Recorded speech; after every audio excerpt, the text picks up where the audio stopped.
Terrific. Okay. Well, we're going to be, this next hour, zipping through an awful lot of material. I see some of you have notes with pens. Just put them down. You can get the PowerPoint from me afterwards. Just come up and see me. Have a USB drive. I'll slap it over to you. I have about 100 slides I've got to get through. And what we're going to do today, I'm not going to talk so much about the Quran. That'll be tomorrow.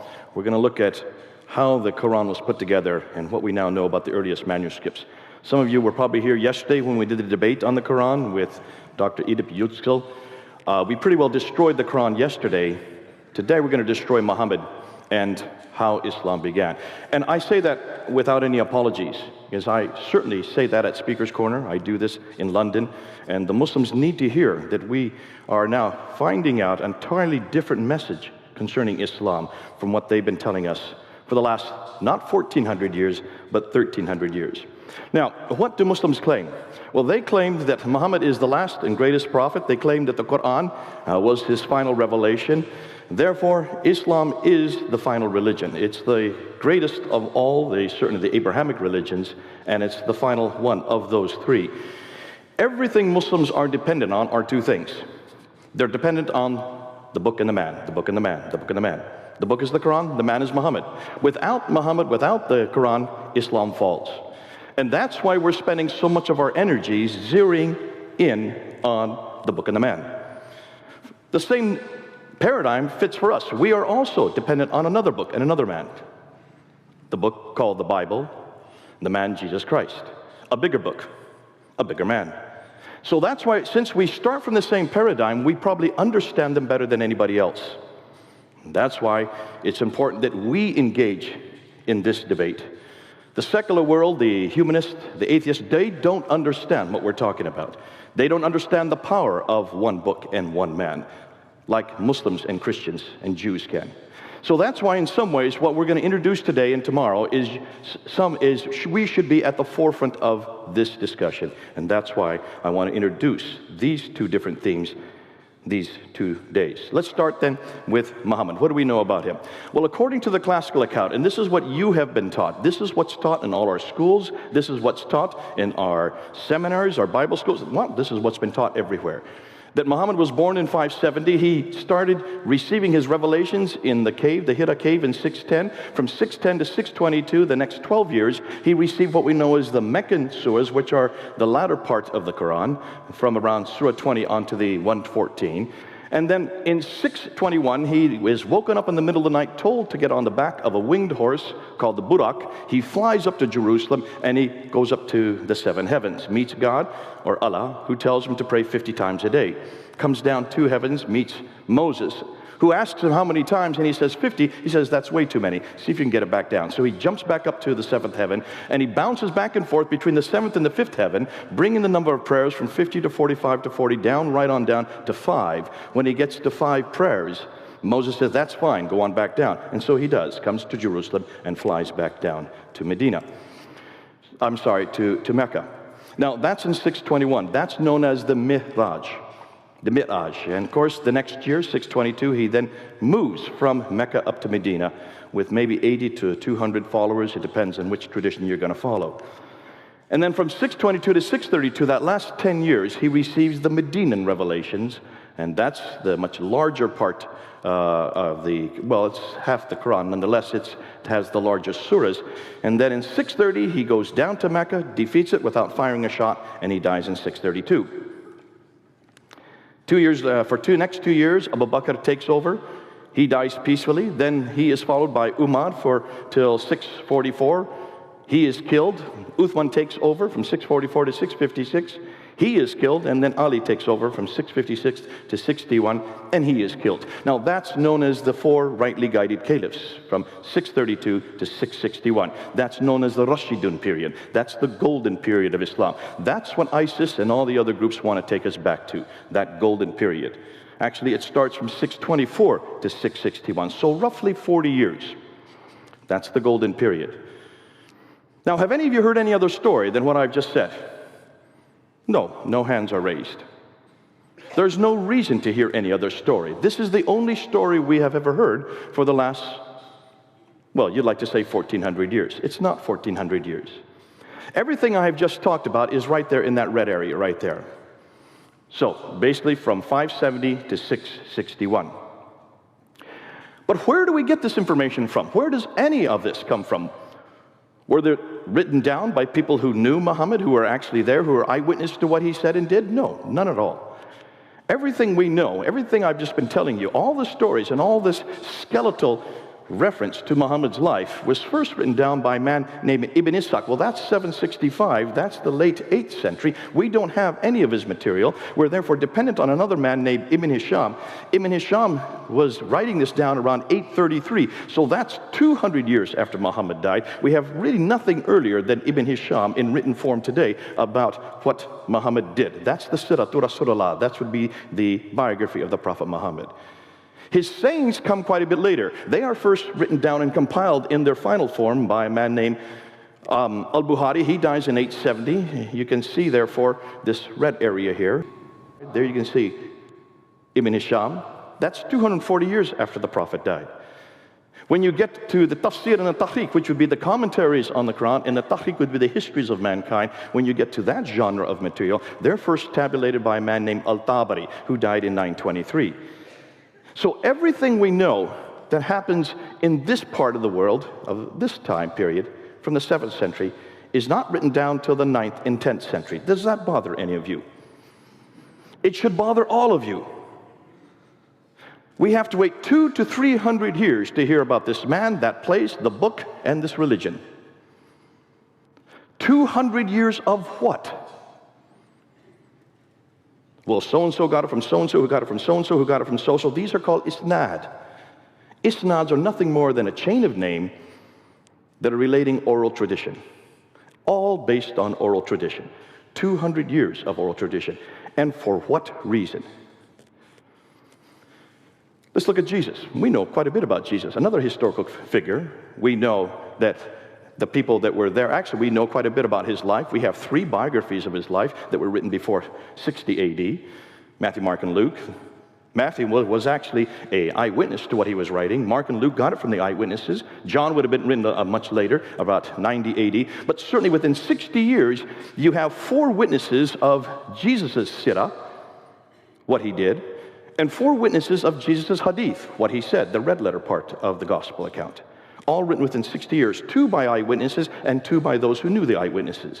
We have Paul's letter, which were starting to be written down within 15 years of Christ's death. So you have the tafsir. Paul's letters would be the tafsir. That would be the equivalent, the commentaries of what Jesus said and did, how he applied it to there in Philippi, in Ephesus, in Galatia.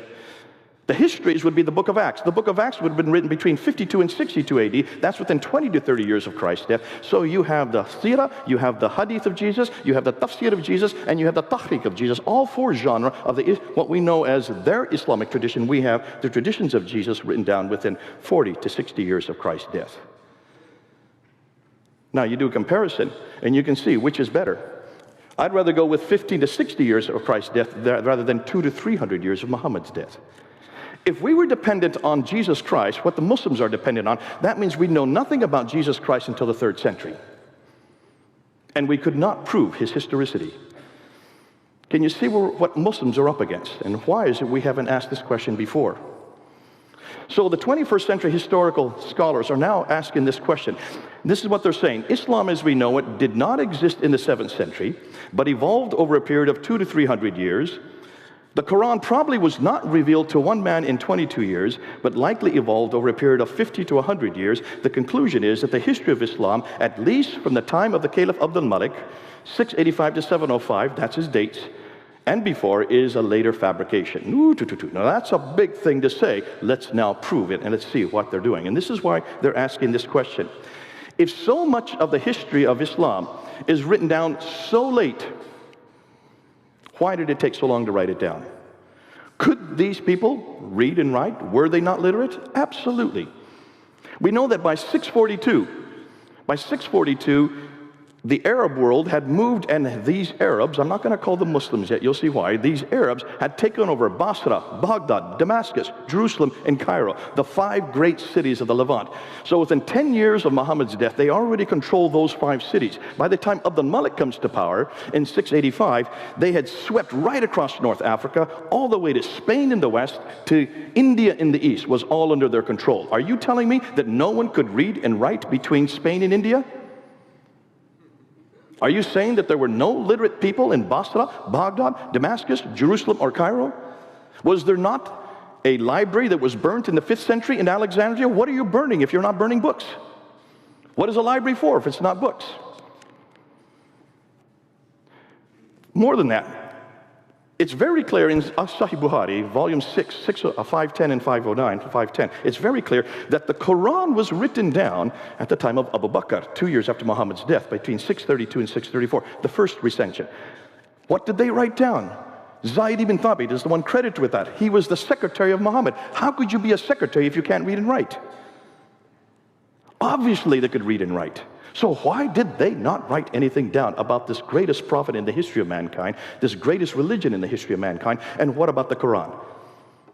Where is it? We'll get on that tomorrow. What about the biographers? Where did these 9th century biographers get their material from? Sahih Bukhari is related that he was given 600,000 of these akhbars.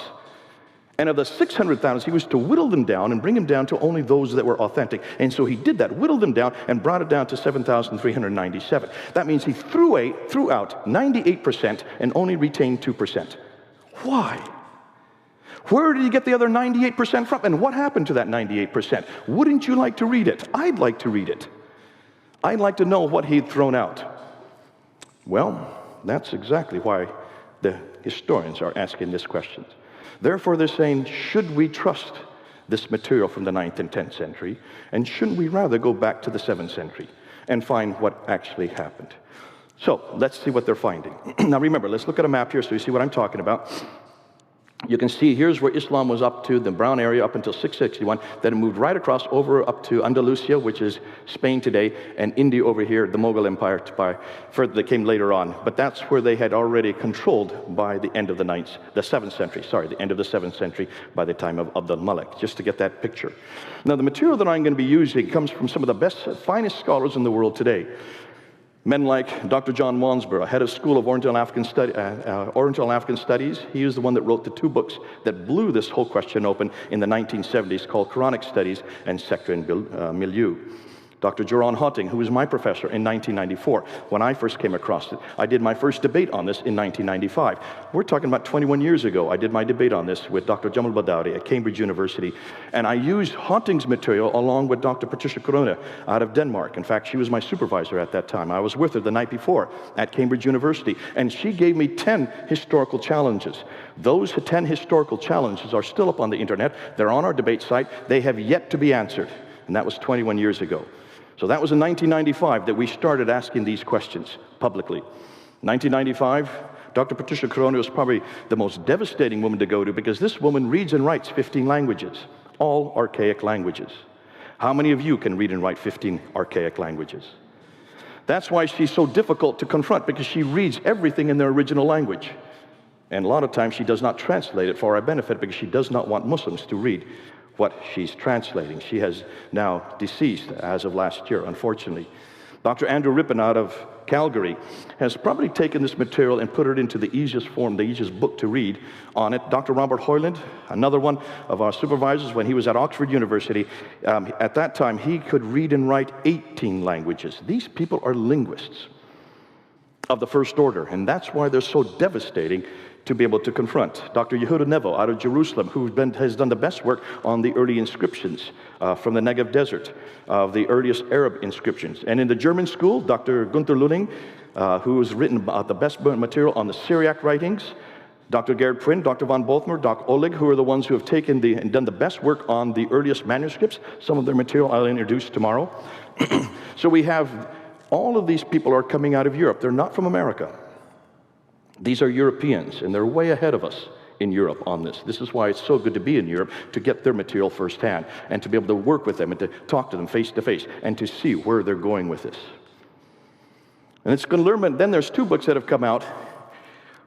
One was, did I go past that slide? No. 2 new books have come out and 1 documentary, one by Dr. Tom Holland. Dr. Tom Holland wrote this book in 2012. He took 6 years to write it, going back to all the scholars that I just mentioned in the slide before, and he took the material and tried to put it down into layman's terminology so you and I can understand it. And that's the book came out in 2012 that asked these very historical questions. He then put it into a documentary, just an hour-and-a-half documentary, which you cannot see here in the United States. We can see it in Europe still, but you're not permitted here. And it's interesting because that documentary was shown on Channel 4 television in England on August 28, 2012. It caused such a furore amongst the Muslim community that when they wanted to show it again in November of that year, they could not because of all the Muslims that confronted it. And all he did was to take the conclusions. Well, no, he didn't even do that. He just took the assumptions from the book. He didn't come to any conclusions. He let the viewers come to their own conclusions. If any of you want that video, I have it on my computer. I can give that to you also afterwards if you have a USB drive. But then another book came out in 2012. Dan Gibson is a friend of some of you here. Some of you know who he is. Dan Gibson is a Canadian. His father was an archaeologist. He's been an archaeologist. For 30 years, he's worked in the Muslim world. He lives there amongst them, learned the languages, and he was the one that has probably done the most devastating work of actually asking the pertinent questions concerning the geography of Islam and also the problem with Mecca and the Qibla. There has been a brand new documentary that's just come out called The Sacred City. I think there's a leaflet going around. If any of you do have a chance, get the documentary. It only costs $15. It just came out a month ago. And some of the material that I'm going to be introducing this afternoon comes from that documentary, put out and done by Dan Gibson. And it's this material that the Muslims are going to have to contend with, because we introduced this back in 1994. I introduced it in 1995 in my debate. This is now 2016, and no Muslim has come to an answer on this material that we're going to introduce now, especially on Mecca. So let's look, and I'm going to give you their conclusion before then I prove how they came to these conclusions. This is what they're finding. The first Arab inscription referencing Muhammad is not introduced till 691. Did you hear that? We know nothing about this man Muhammad from within Arab sources. Externally, we know about him. We have the Doctrina I Jacobi in the British Library, 634. We also have the writings of Sabaeus in 660. But we don't have any Arab reference to his name until 691. That's curious. That means for 60 years, the Arabs didn't know this man. The first reference to the name Muslim is not introduced until the 690s. So what did these Arabs call themselves? Well, they call themselves Saracens. They call themselves Haggarines from the line of Hagar. They call themselves Ishmaelites from the line of Ishmael. They call themselves Maghrites from the area of the Maghreb. They call themselves Mahajurun, which would people of the Hijr, people of the Exodus. These are the nomadic people. So they did give their names, but they didn't use the word Muslim. Isn't that curious? The first reference to the religion called Islam is not till 691, and that's on the Dome of the Rock. The first reference to Mecca, here's the worst part. The first reference we can find to the city of Mecca is not till 741. And the first biography of Muhammad does not get written down till 833. Now, let's unpack that. That's an awful lot to take in just a few minutes. Let's start with geography, and let's look at what Dan Gibson was noting. He noticed when he looked to the Quran that there are about 65 geographical locations in the Quran. And over again, this prophet, though it doesn't give him a name, over and over again, it refers to the representative of God, the prophet of God. Over and over again, only 4 times in the Quran will you find Muhammad's name. This prophet, it says, always has this contact, and had over and over again, has contact with people from 3 different tribes. 23 times he has contact with people from Uz. 24 times he has contact with people from the Thamud, which would be the Nabateans. I'm sorry, did I say Uz? I meant Ud. So you have 23 times contact with people from Ud, which is the biblical Uz.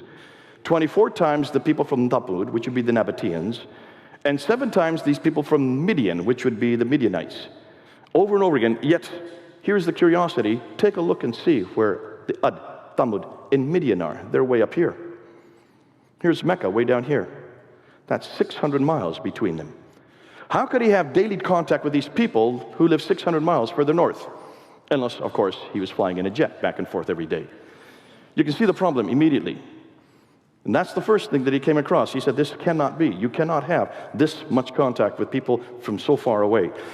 When you look at the Quranic geographical locations, you will find there are 65 geographical locations in the Quran.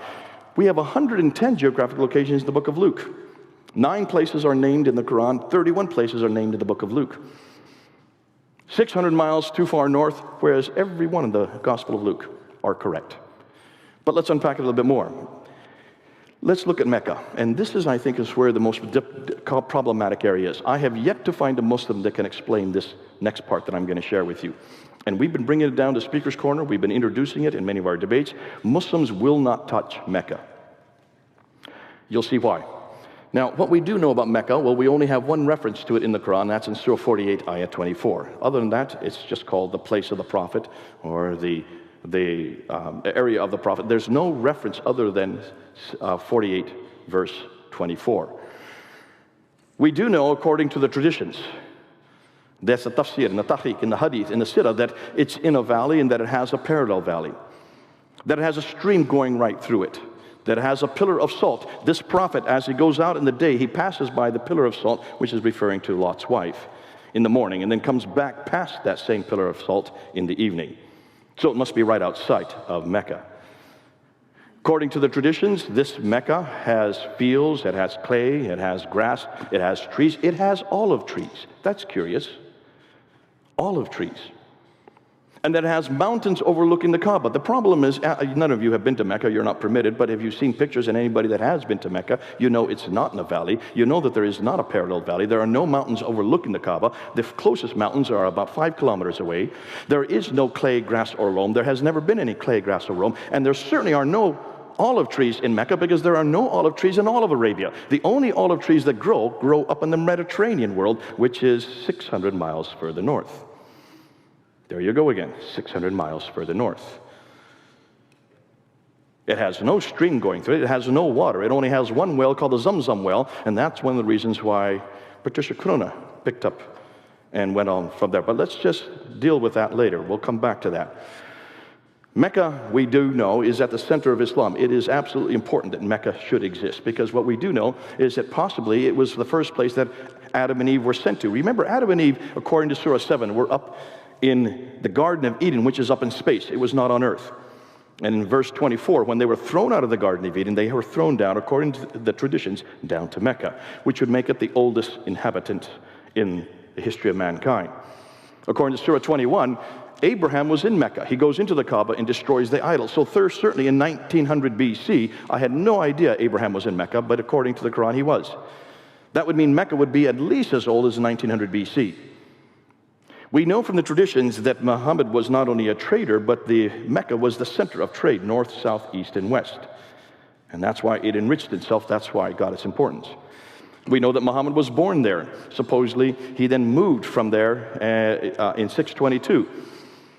And that it became the center of the Qibla in 624. After 2 years of there, when the Qibla was moved back up to Jerusalem, it was then returned back down to Mecca, according to Surah 2, Ayah 143 to 150. Yet there's only one reference to it, and that's in Surah 48, Ayah 24. Now take a look at this map. What's wrong? What's missing? This is a Byzantine map of the trade routes in green. Where's Mecca on this map? Here's a 7th century Arab trade route map. Do you see what else is missing? It should be right where the question mark is. Here's a 6th century map. Mecca doesn't exist on this map. Here's a 7th century map. Mecca still doesn't exist. Looks like it's still missing on another 7th century map. And yet another 7th century map. Mecca is just non-existent on any map. We can't find it on any map in the 1st, 2nd, 3rd, 4th, 5th, 6th, up until the 7th century. Dr. Patricia Corona was curious about this, and she looked at this map here, which is a facsimile of what it would have looked like in the 7th century. And she noticed the trade route. Now, since you're over here, I'm going to be pointing over here, but if you want to come over here and see, this is the Arabian Sea, and here's where all the spices were coming from the western coast of India, and also over here in China. And they used to come across the Arabian Sea up into the Persian Gulf to get over to the Mediterranean world. Now, Dr. Montgomery Watt is the one that came up with the trade route theory that supported the notion that during the 5th and 6th century, the Sassanids over here were warring with the Byzantines who are over here. The Byzantines and the Sassanids, Persians and Christians, warred for about 200 years, which shut down the Persian Gulf. So the trade had to be redirected down to here, across the Arabian Sea, over to Aden. And then when they went up 1,250 miles, right up the west coast of Arabia, up starting in Aden in the south, going to Najran, Sana, up to Taif, up down to Mecca, up to Yathrib, to Khaybar, Tabuk, Khaybar, and then up to Gaza in the north. That's the trade route theory. Have you all heard about this theory?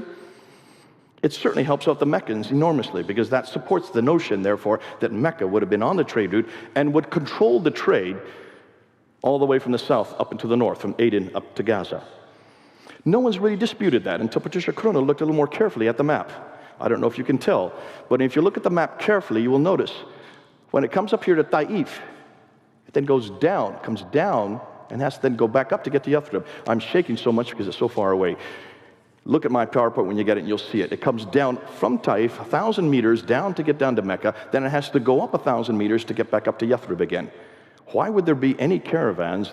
Why would they want to come off the plateau 1,000 feet, then go back up to get up to Yathrib when there's no water there to begin with? And it's not on any map. So where were they going? And where did this map come from? This map was not from the 7th century. This is from the 9th century and the 10th century, redacting it back to what they thought happened in the 7th century. So she decided to find out, well, let's look and see if there was any trade through Mecca. Now, remember, this woman reads and writes 15 languages. So she went back and she went through all the trading documents, starting with the 2nd, 3rd, 4th, 5th, 6th, 7th. God bless her. She didn't bother to translate any of them for us. But what she did find is that there was no reference anywhere to a place called Mecca in any of the trading documents. In fact, the Arabs were not in charge of the trade. What she found was that the Africans here, the Andalusians, Andalus right there, was in all of the trading documents. And the reason is very clear. My 10-year-old son saw the reason. Let's see if you can find the reason. Anybody see what's wrong with the trade route theory? Take a hard look at the map and see what's wrong.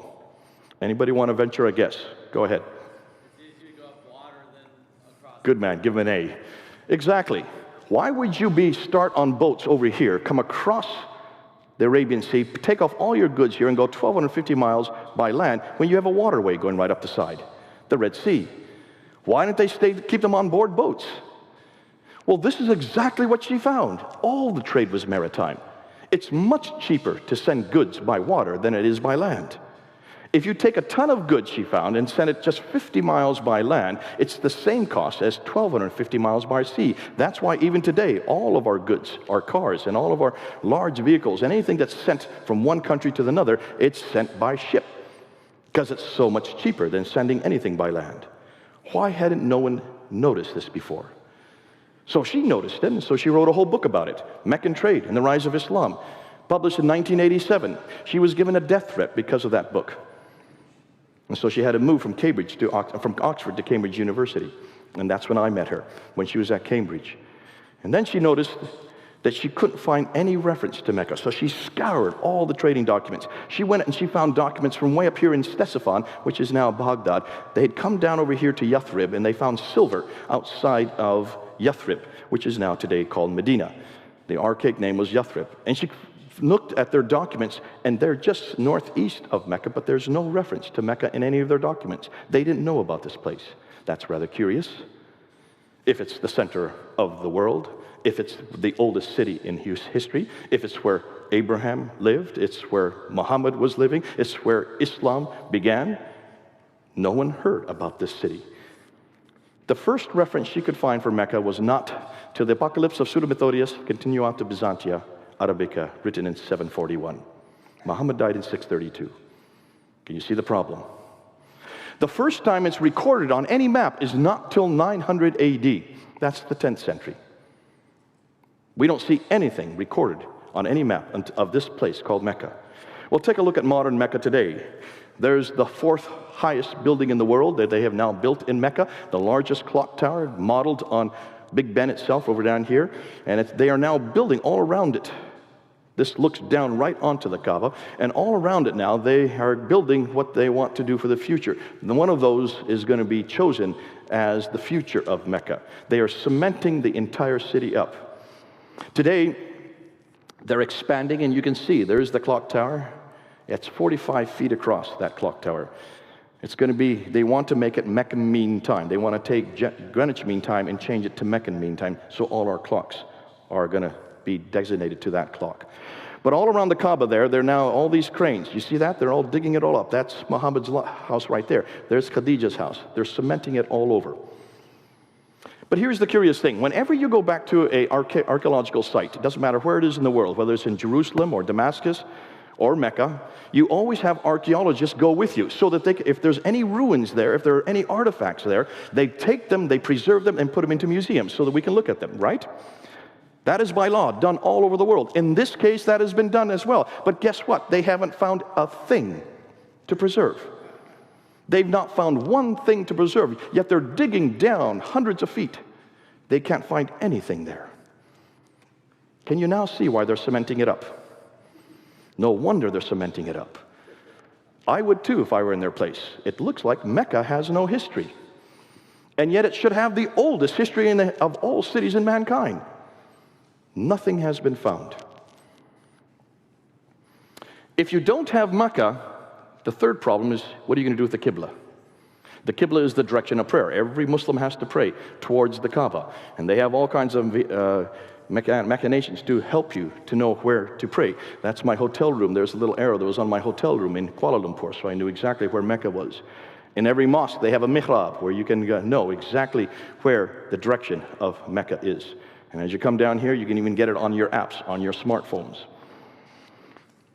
According to Surah 2, Ayah 143 to 150, the direction of the Qibla was then redirected back to Mecca in 624. So we're talking about 624, which means every mosque should be facing Mecca after 624, which means every mosque. There are no mosques prior to 624, right?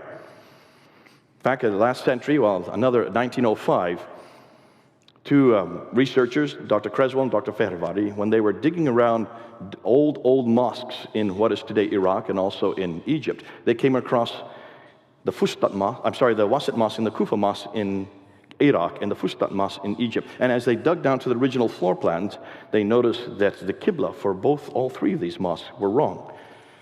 The two mosques in Iraq, the Wasit and the Kufa Mosque, were facing straight west. The one in Fustat was facing straight east. They should have been facing down here. This is the 1905 they noticed this. And they just said, this is a curiosity. They suggested that maybe these mosques were facing Jerusalem. They were off by 3 to 5 degrees. But that's understandable. They weren't really interested in that. They just wanted to look and see what they could find. We do know that if we have documentary evidence from Jacob of Edessa in 705, he even admits in the 8th century that it is from all of this clear that it is not to the south of the Jews in the Maghreb here in the regions of Syria pray, but towards Jerusalem or the Kaaba. That's what he thought. He was wrong. Dan Gibson has the one that has begun and run with this question, and he has come up with this new documentary, which you can get. Go and get it. Only costs $15. Called The Sacred City. You can get it online. Just pull it down onto your computer. And what I'm going to do now is introduce what he has now found, because he wanted to take this question a step further. He wanted to find out where these mosques were praying. So he looked at numerous mosques from around the world, starting with the Mosque of the Two Qiblas. You can see there's a picture of it in Medina. There's one Qibla going that direction, and this direction, and one Qibla going, if you look off to here, that's the older one going off that direction. The Mosque of the Two Qiblas supposedly was facing Mecca, but it was returned, it moved to Mecca later. What was the earlier Qibla? When they uncovered it, they were refurbishing the mosque in 1987, and as they dug down, they came across the original Qibla. And look what they found. The original Qibla was not facing Mecca, it was facing the opposite direction towards Petra in Jordan. The great mosque in Guangzhou in China, built in 630, which is Guangzhou, I've been told. Sorry, I got it wrong. Did I still say it correct? Anybody correct me? I got hammered by a Chinese the other day for saying it wrong. Guangzhou, Zhao. It's now Canton today. In 630, take a look, it's 12 degrees off. So where is it facing? Not Jerusalem, not Mecca, but Petra. Look at the date, 630. The Fustat Mosque outside of Egypt, the one we've been referring to, built in 641. The description of the original floor plan showed a Qibla to the east and then later turned towards the south. Dan Gibson found that that Qibla towards the east was Petra. Therefore, in 700 AD, it was still facing Petra. The great Mosque of Baalbek in Lebanon, the Qibla in 701. Look at the date, 701. Muhammad died in 632. The Qibla was canonized in 624. Are you following me what I'm saying here? We're talking about 85 years later, it was facing Petra, not Mecca. Baalbek in Lebanon, the Qibla runs right through Petra. When we go to Jordan, the Amman Citadel in Jordan. Now this is interesting. Take a look at this one, because if you look carefully, you'll see two mosques. You'll see a bottom one here, that's built in 701. Then you'll see another mosque built up here later, built in 740. You notice there are two different Qiblas? That one there, the 701 mosque, is facing Petra. The one behind it and up above it, built in 740, is facing Mecca.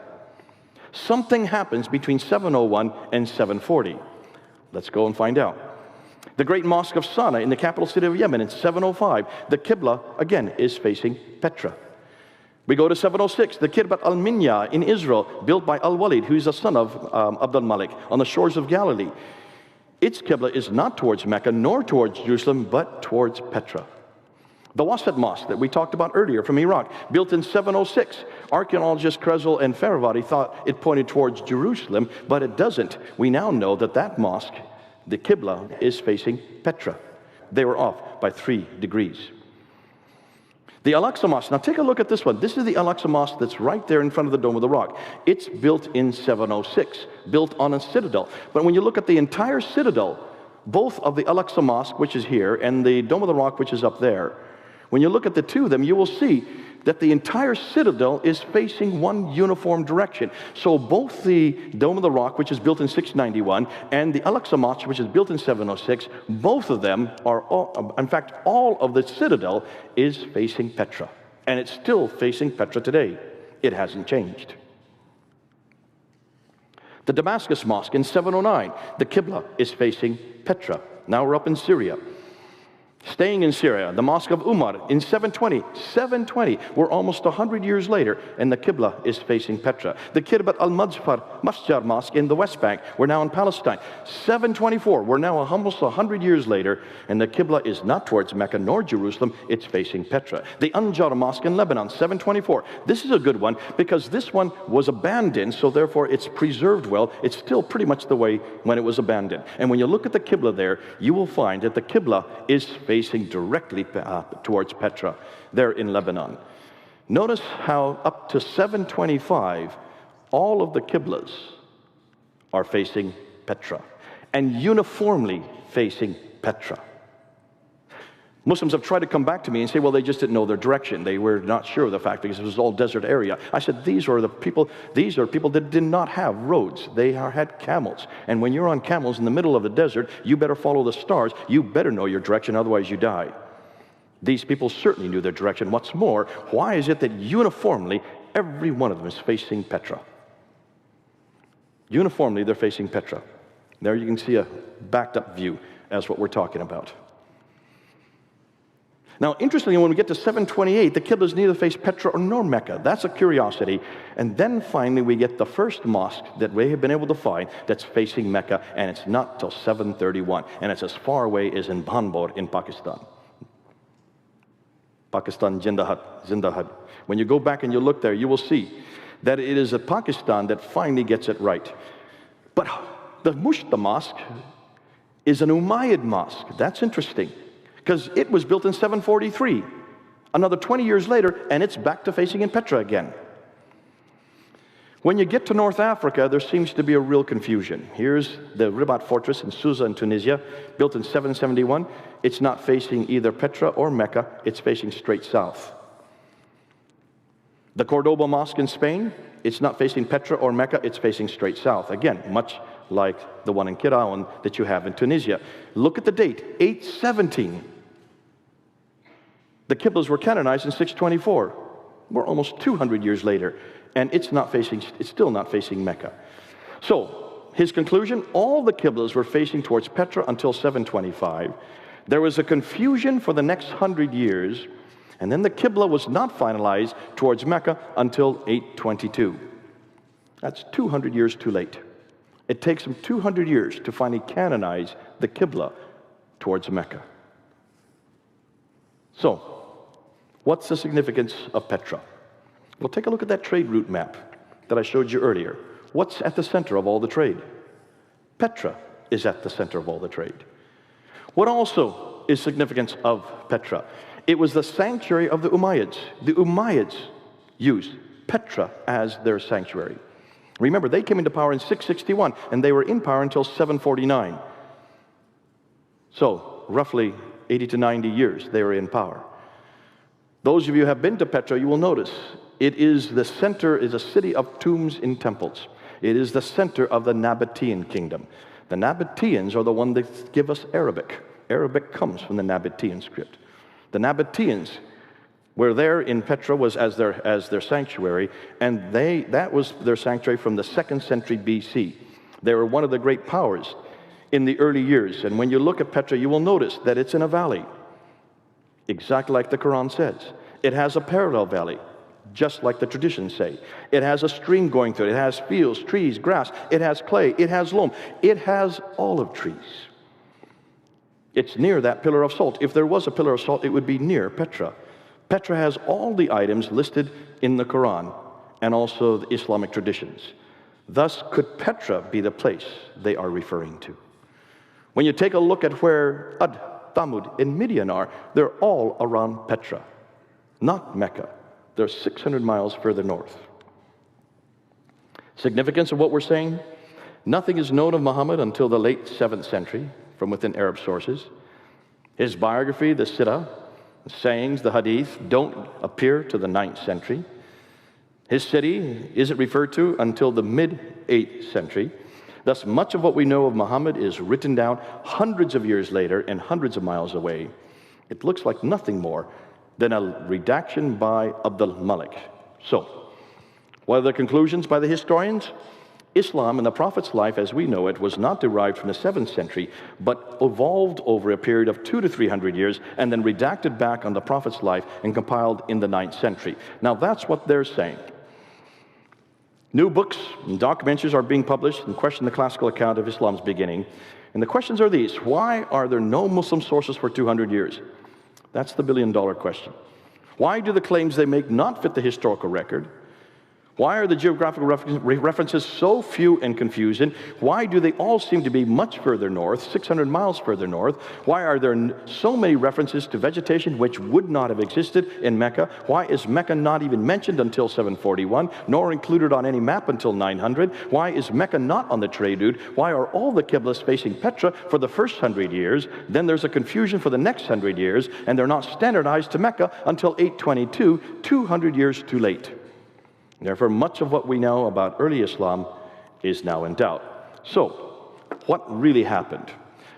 Now, this is the scenario that we're looking at right now. This may change in 10 years. It may change even in 1 year. Because so much new material is being found that we're always having to upgrade it. This is what we think so far. To make sense of all what's going on, we need to begin with Abdul ibn Zubair. Abdullah ibn Zubair was the one that rebelled against the Umayyads. He didn't see them as legitimate rulers. He was the governor of Petra himself. When he rebelled in 683, during the beginning of the Marwanid period of what we know as the Umayyad Caliphate.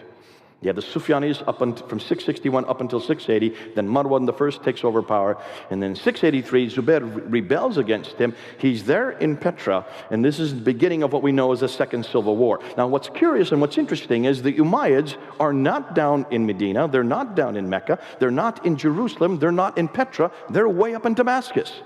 What are they doing way up in Damascus? Why has no one questioned this? That's even another 450, 500 miles even further north. So if this is the center of Islam, why is it so far away? In fact, you're talking about almost 1,000 miles away from Mecca. It's obvious that people haven't asked these questions because these are damaging questions. And that's why we're asking them now. And you can then understand why Zubair, when he then rebels against the Umayyads, he's got to leave Petra. So what does he do? He destroys the Kaaba, and then he takes the black stone, which is in Petra. There is documentation that it's been there for many years. Wherever the black stone is where God's presence is.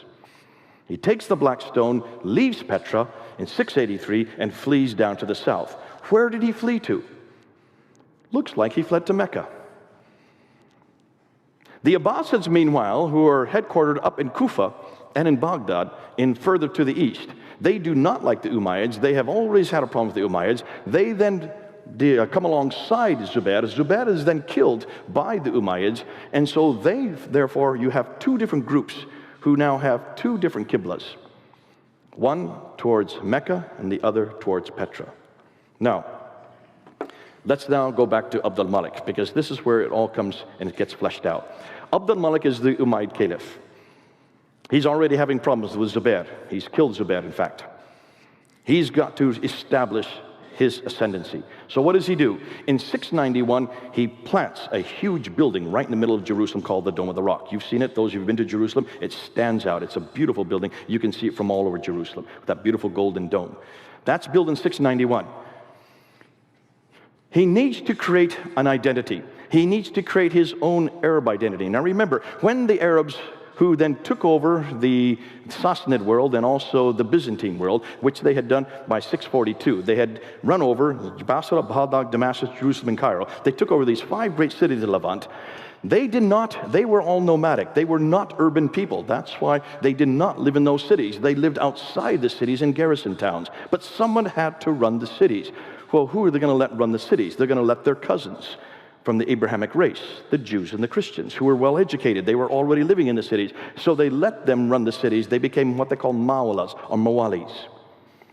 As long as they ran the cities, the Arabs then benefited from all the produce. They didn't have to run it themselves, and they could continue to conquer. And that's why they then moved right across North Africa, all the way to Spain, and moved the other direction to India. They were busy conquering, and they kept the Jews, primarily the Jews and the Christians, to run what they conquered. But the problem is this. The Jews and the Christian had a prophetic line. The Arabs don't have a prophetic line. The Jews and the Christians were the ones from which all the prophets came to. Therefore, they had a strong identity. Where was there an Arab prophet? So by the time, 40 years later, by the time Abd al-Malik comes to power, he is known as the great Arab reformer. We've known this about him. Everybody knows him as the great Arab reformer. He is the one that introduces Arabic as the international script. Now, up until that time, all the caliphs had used coins.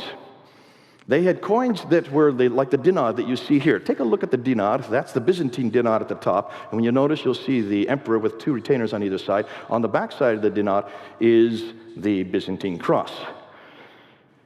The Sufyanis, or the Umayyads, take the same coin because they still want to use the same type of coinage. And instead of using the emperor, they put themselves, the caliph, with 2 retainers. On the back side is the Byzantine cross with the crosspiece taken off. These are all from the British Museum. So they retain images of themselves. Since when is Islam allowed to have any images? That's anathema, is it not? When Abd al-Malik comes to power, he has a coin like this. That's a coin of himself with a large sword, and there's the Byzantine cross, or half the Byzantine cross. He then throws that out, and in 691 introduces these coins. He takes off the images and introduces script. And what do you think's on that script? The Shahada. This is the first time we see the Shahada. This is the first time anywhere that the Shahada is introduced, in 691. Are you getting me? Are you following me? That's not all he does. He then builds the greatest structure of its day, the Dome of the Rock, built there in Jerusalem. But take a look at where it's built. It's not just built anywhere. Who controlled Jerusalem, and who's the great power that he's up against? The Byzantines. He's up against the Byzantines. He doesn't care about the Sassanids because they are pretty much destroyed and they don't have a common ancestry. But he does have a common ancestry with the Byzantines because they have the prophetic line. So what are you going to do? You're going to build the greatest structure in the history of mankind, slap it right there in Jerusalem, but you're going to put it up on a hill above the Church of the Sepulchre, which is the centerpiece for the Byzantines. There you can see the Church of the Sepulchre across the valley and the Dome of the Rock. It's built above it to get one-upmanship. Are you getting that? And then he faces the Dome of the Rock towards Petra. Where's the sanctuary?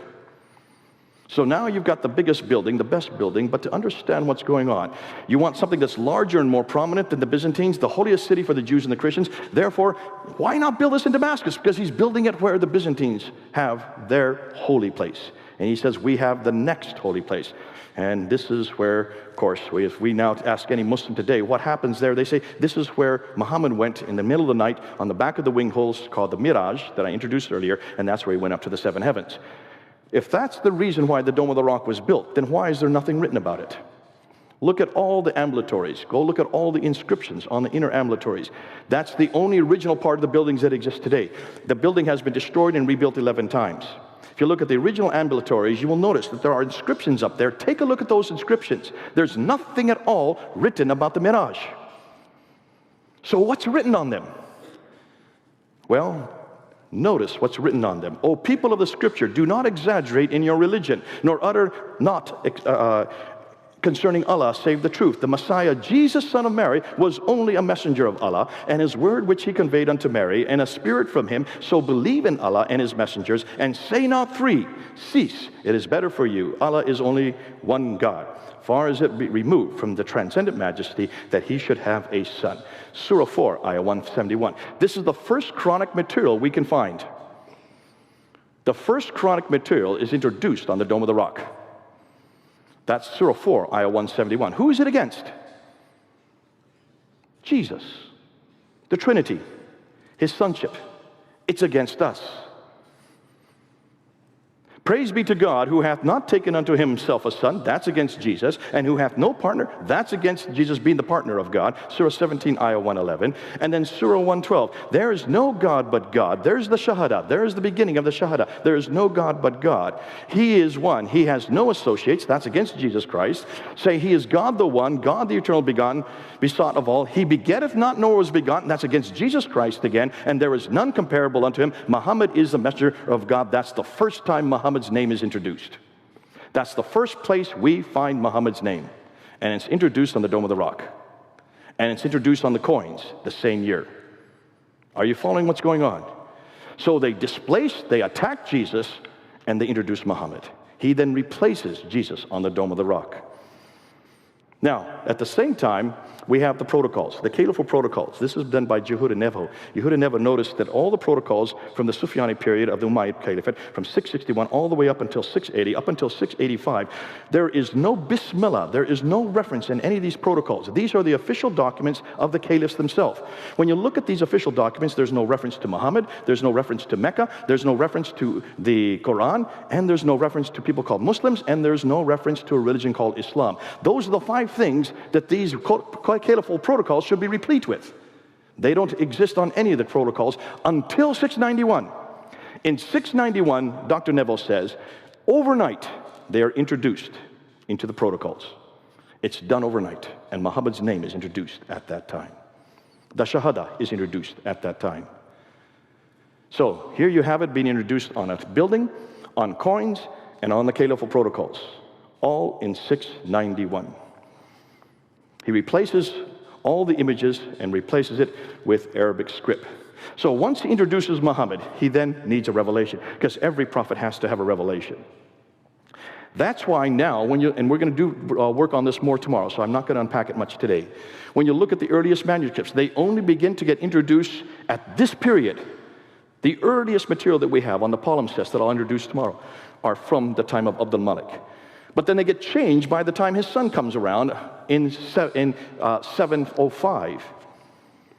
The earliest Quranic manuscripts begin to appear during the reign of his son Al-Walid from 690s to 750s. None of these manuscripts that we're going to see tomorrow are complete, nor do they even parallel each other, nor do they parallel the Quran that we have today.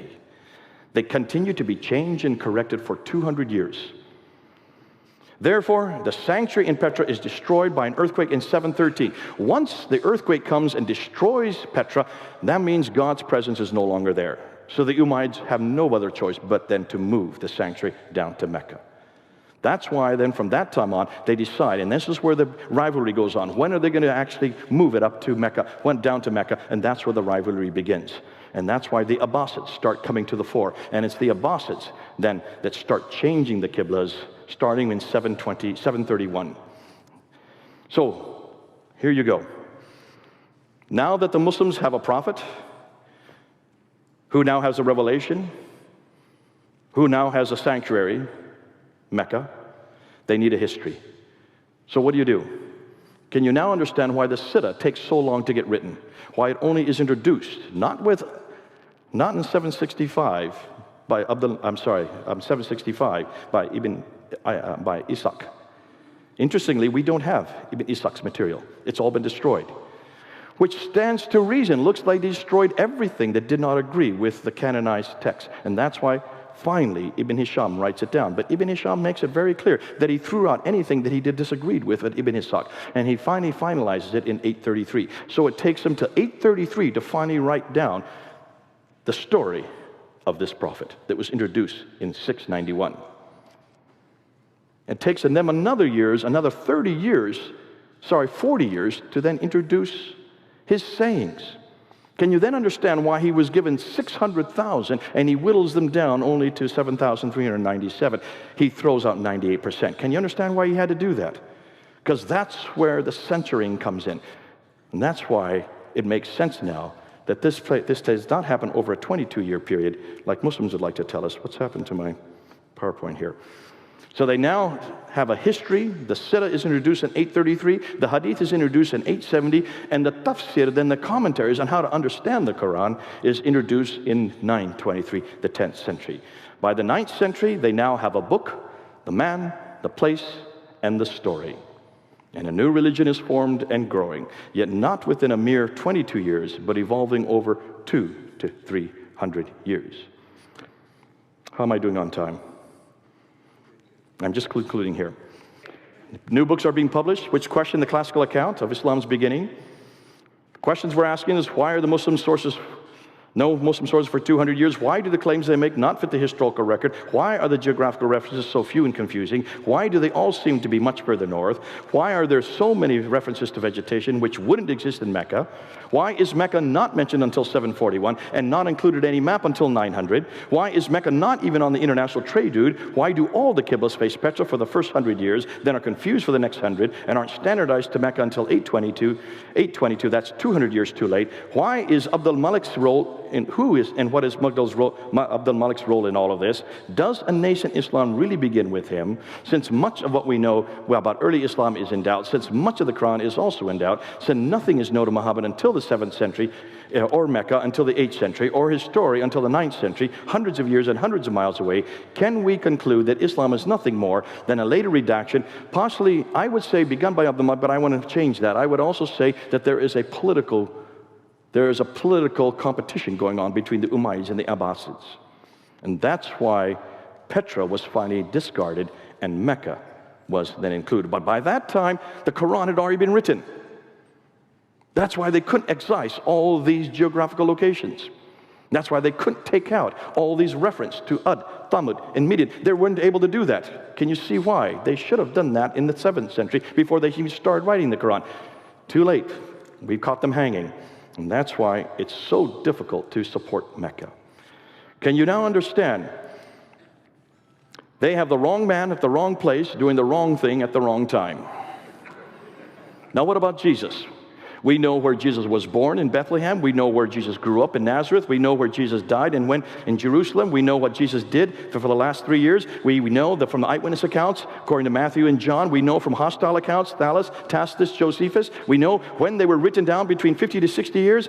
Few people doubt his historicity. Thus, we have the right man at the right place doing the right thing at the right time. Ooh, I love Jesus. And can you see why I love the Bible? Can you imagine if we had the problems that Islam has? How would we even debate what he did and what he said? With this kind of material now coming to the fore, and this has just been out just 1 month.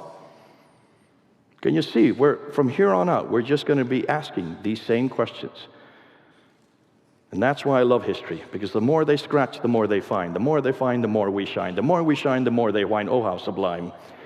Thank God we don't have this problem. See, everything that I've said today, all this material that we're now using against Mecca and against the Qibla and looking at all the problems between the Umayyads and the Abbasids, have you noticed? This has all been foisted against Christianity. We've had it since the 1800s, and we had the documentary hypothesis. We had enormous amount of criticisms, of redacted criticism, source criticism. We've had all kinds of criticism against the Trinity and the person of Jesus Christ. We've had it for about 150 years, and we've answered every one of them. One of the best men I know, Sam Shamoun, can answer everything about Jesus Christ. But then we have not taken these questions to Islam. We are just now starting to focus these kind of questions. Redacted criticism. What have I done today? I've just been doing source criticism, redacted criticism. I've been doing historical criticism, a little bit of literary criticism. It's not very difficult to do what we're doing here. Every one of you can do this. We're now doing it in London. This is all going up on YouTube. It's starting to really hurt the Muslims. They don't have an answer for it. See, when this was brought out in Tübingen there with Wellhausen back in the 1800s, it decimated the church by 1905. By 1905 in Europe, all the churches were destroyed, most of the churches, not all, because of Darwinianism and because of historical criticism. Now, we've learned to find all these material. That's why we have a great museum tour called the British Museum Tour in the British Library. If you come to London, we're going to take you on it. In 3 hours, we will show you artifact after artifact stolen by the British, put into that building so we could look at it, that shows you exactly how 1st and 2nd Kings, 1st and 2nd Chronicles, 1st and 2nd Samuel can be historically proven. We have names, dates, places, and people all right there in front of you to show and support the book of Genesis, the book of Jeremiah, the book of Isaiah. It's so good to be able to say that, because we've done our homework. Where are the Muslims going to go to find these kind of objects? Where are the artifacts to support Mecca, when they can't even find any ruins below those skyscrapers? Those skyscrapers are digging up nothing but sand. And that's exactly what Islam is built on. Nothing but sand. Thank God we're built on a rock. And that's why the rocks, if we don't cry, the rocks are going to cry out for us. And that's why we just need to fall back in the safety of our Lord Jesus Christ and know that He is putting the rocks in place and putting the tablets and the murals and the stelas so we can support what we know. And that's why I love my Bible. And that's why I love Jesus Christ. Good. Any questions you may have?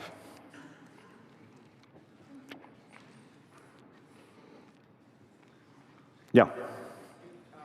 Is this being recorded, by the way? Is this being recorded? It's being filmed? Do you want me? Okay, he'll use a microphone. Thank you for the information. It was great, and appreciate you sharing that with us, and look forward to being able to use that.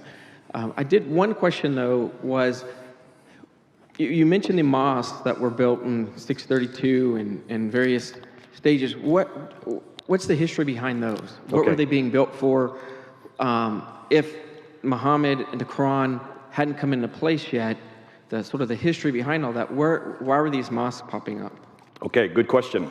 The question is, what are you going to do with Guangzhou, a mosque in 630? What are you going to do with the Medina, the two Qibla mosque, which is 624?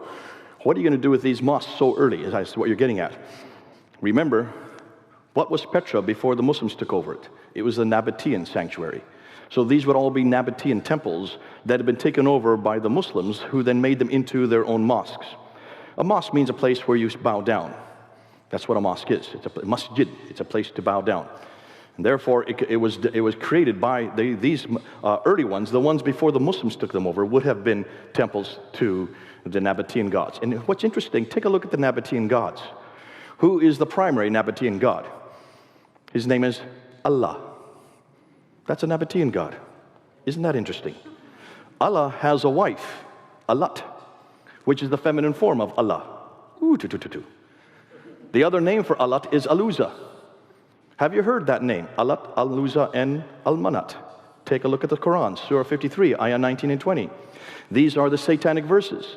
These are the three goddesses that are mentioned in the Quran itself. These are Nabatean goddesses. Now, I read in my Quran, in Surah 6, Ayah 101, that God cannot have a consort. Then what's He doing with Alat, His consort? Ooh, I love this.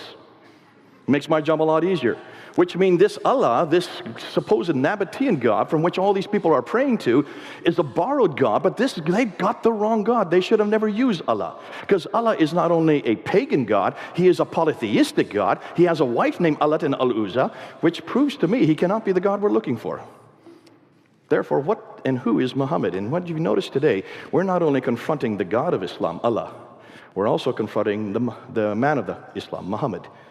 Because after everything you've heard today and what you're going to hear tomorrow, those who were at the debate yesterday, the ones who were here yesterday, did you hear what we did with the manuscripts? We've pretty well destroyed any notion that the Quran existed before the 8th century. And if the Quran it doesn't exist until the 8th century, then who in the world is Muhammad? And what's his purpose? And in one fell swoop, we're destroying Allah, Muhammad, and the Quran all at once. And without Allah, Muhammad, and the Quran, what is Islam? Ooh, I love it. And that's why these are good questions, but remember, it all fits to the historical record. And that's why the documentary evidence fits the archaeological evidence. Tomorrow we're going to see it also fits the manuscript evidence. It's all fitting to one piece. And that's why I would say these mosques were temples, which then became mosques, but they're all facing Petra, the Nabatean kingdom, where Allah comes from. Didn't they find some Qurans that were actually too early? Okay, the question is, did they find some Qurans that were actually too early? And this is called and we can talk more about it tomorrow, but this is what the folios, the Birmingham folios. The date on those folios, there's just 2 pages. They actually come from the Petropolitanus manuscript, which is in Paris, in the Bibliothèque Nationale in Paris. Those 2 folios were dated from 568 to 645, so it's a 77-year period because it's carbon dating, which is very inexact. If it's 568 to 645, you've got a real problem. Because when this was ballyhooed last July all over the internet, they didn't stop to think what they were saying. And many Muslims did not say anything. Did you notice? A lot of Muslims were quiet. Because how can you have 2 folios of a manuscript from Surah 18, 19, and 20 that are from 2 years before Muhammad was even born, and then existed 7 years before the Quran was even written? Ooh, You've got a problem. But that's not the only carbon datings that they've done. They're now dating also the Sana manuscript. And the dates they're getting that are 443 to 543. That's the 5th and 6th century. That's long before Muhammad was born, long before Islam began, and certainly long before the Quran was written. Ooh, I love this. So it looks like these are pre-Islamic, pre-Quranic texts. They are Quranic in that they are very similar to what we have in the Quran, but look at the stories that they include. Surah 18, 19, and 20 include the story of Dhul Qarnayn, who is Alexander the Great. They include also the 7 sleepers, and they also include the story of Moses, which does come from the Bible, but not the same stories we have in the Bible. These are apocryphal writings. These are sectarian writings. These we know well of because the Quran is full of them. And it's these writings that you find in these folios. Now, let me just say, however, be careful of carbon dating. I have a feeling that most of these dates are wrong because they're all over the place. The fact that they're so early and that they are not consistent. I would suggest that as more time is being put into them, they're probably going to find that these carbon datings are not correct. And therefore, I would go with the paleographical and the codicological discoveries. Those are much more exact. We'll talk more about those tomorrow because the paleographical studies that are being done on the Quran are much more exact. And that's why we're going to go with those dates. Nonetheless, either way, Muslims have it wrong, because this means the Quran existed long before Muhammad. Muhammad had nothing to do with it. And the paleographical studies say the Quran existed long after Muhammad. Muhammad had nothing to do with it. So either way, Muhammad had nothing to do with it. We got them coming and going. Any other questions? Last question? Yeah, we do need to get to the next person. Those who have questions, just see me. If you want this PowerPoint, come get it for me and talk to me later and we'll give it to you.